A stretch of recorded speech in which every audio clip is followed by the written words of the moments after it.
पसारी पड़ा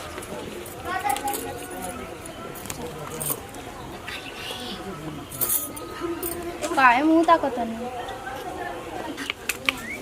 हम नजर कैसे जाने राम जी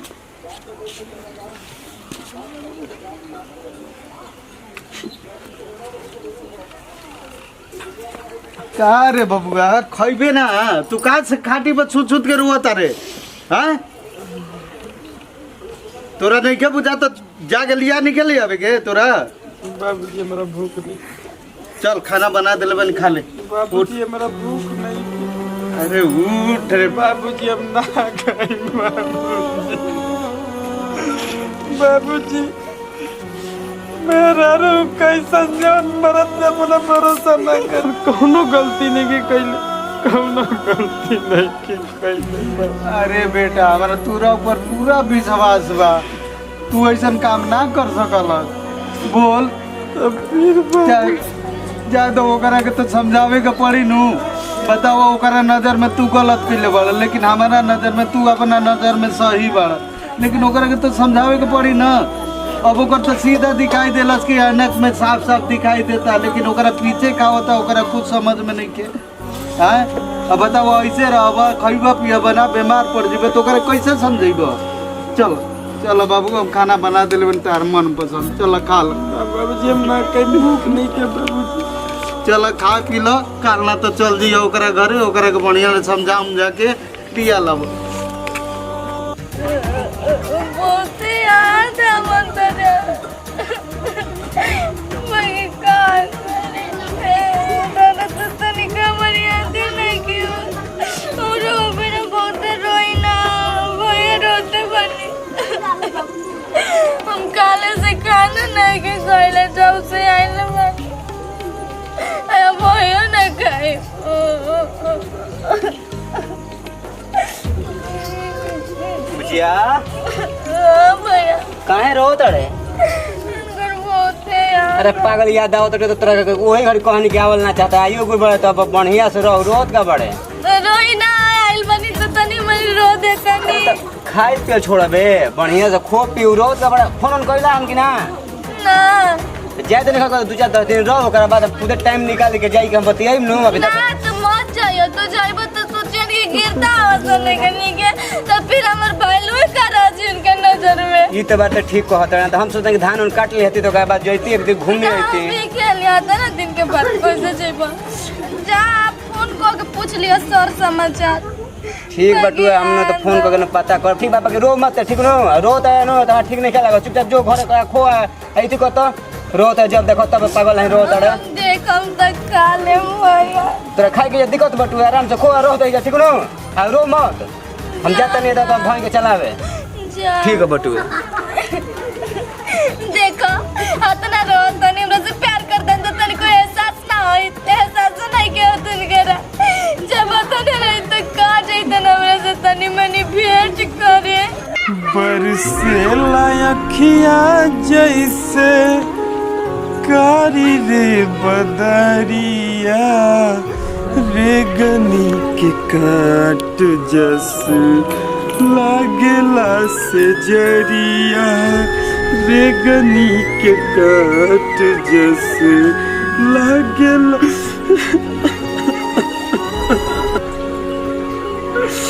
खुशबू तारा हमरा से तनिको प्यार नहीं के चौकट से बारी लात रख के चली गई का अपना मर्द के कोई हाथ न सतावे लगा हम तो जानते नहीं कि तू वही बाकी आज 10 दिन हो गई हाल चाल तक न पूछल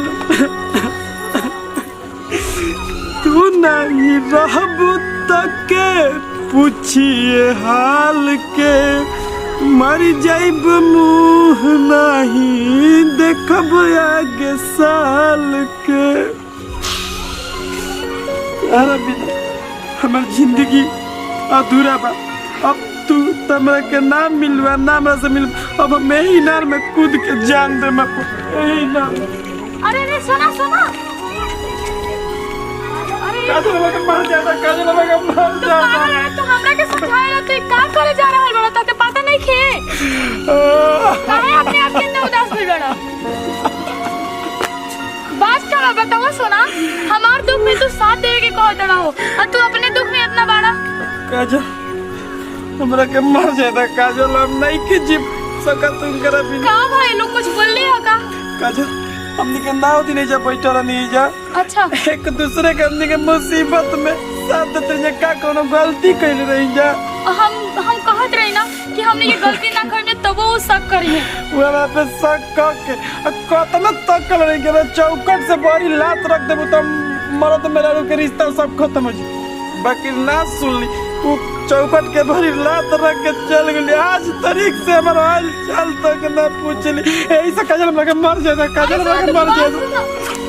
क्या करियो वही है, चला हम वहाँ हाथ पैर जोड़म, हम कहब कि हमरे में कोनो गलती नहीं थे। तू जइबू हमारा विश्वास करिए ना, तू जइबू तो और शक करिए और शक करिए। ये हमरे के और भारी टेंशन दे दिया। हम कहत रहे कि हमारे केहू नहीं के, लेकिन तो के हम अपन दोस्त समझ के दुख बटनी, लेकिन का पता कि तोरा घर में हमरा चलते दरार पड़ जाए। बाकी काजल इतना भी हम कैर नहीं की ये अपन खुद खुशी कर काजल। आखिर रात तो तू कह लेता ना। काजल बाकी तू अब ऐन मौका पाई के मैं जान बचा दिलू। काजल हमरा से बड़ दुख केकरा पाई बेटे, हमरा से बड़ दुख खाल बता रहा पे नानू। तो फिर तू काहे ऐसे फैसला ले लो? काजल का करी तू ही बताव। अब हमारा खुद जौन हम काल तारा के समझावत रही आज खुद हम फ्यूज हो गइल बानी कि हमरा बुझाते नहीं का करी, हम कैसे जान के समझावा कि उनका बीच में हमरा कोनो रिश्ता नहीं के और हम भी चलत नहीं साथे ना। हम तो गिर के ना जाए, भले ही उनका प्यार है तो खुद है हम गिरे ना जाए। हाँ बाबूजी और तू जा अब बता दो कि हमनी के बीच में हमारा तारा का रिश्ता बा। अच्छा ठीक बा, बाबूजी कहाँ बड़े हमसे मिलवावा और हम वो जाते नहीं जा। बाबूजी घरे होई। अयो माई भाग के तो वजह से जागुल बने, लेकिन दिलवा घबरात हुए। कहियो मंग तोने बियाह मत कर ले हमरा मार देते दादा। बाकी का करी मन तो करता कि अब वहीं चल जाई, लेकिन ना जी काहे के जाए तो हमरा के गोड़ पार का समझ में प्यार तो ये बाटे। बाकी का करी अब मनो तो करते बाकी चल जाई, लेकिन जाई तो कहन लोग नो कि गोड़ पड़ता ही गिर के ये लसिया ओकनी के थोड़ी गिर के लसन त काहे के जाई। अपन बेटा अपन से काहे गिरे जना के रखले बा उहे जानो, लेकिन ना बियाह ना करे दे मुकरा से। हम ऐसे कैसे बियाह करे दे? धनजी ए बाबू, धनजी धनजी बाबू। बाबूजी खुश होय क्या खाती आइल बड़ी जी किया? अरे तू हमके गलत मत समझो बहन। बैठी बाबूजी। हम आई बड़ तो तुम बैठिए जा। बेटी ऐसा मत बहन हम बैठे ना, हम तरह से एगो बात बतावेल बनी।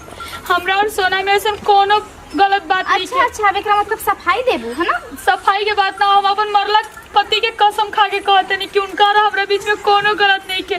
और अच्छा ये रही कि तू उनका पास जल जेबू, तारा अब तू चलते हमरा के सिखाइबू? तारा चलते उनका बुरा हाल हो गइल बाटे।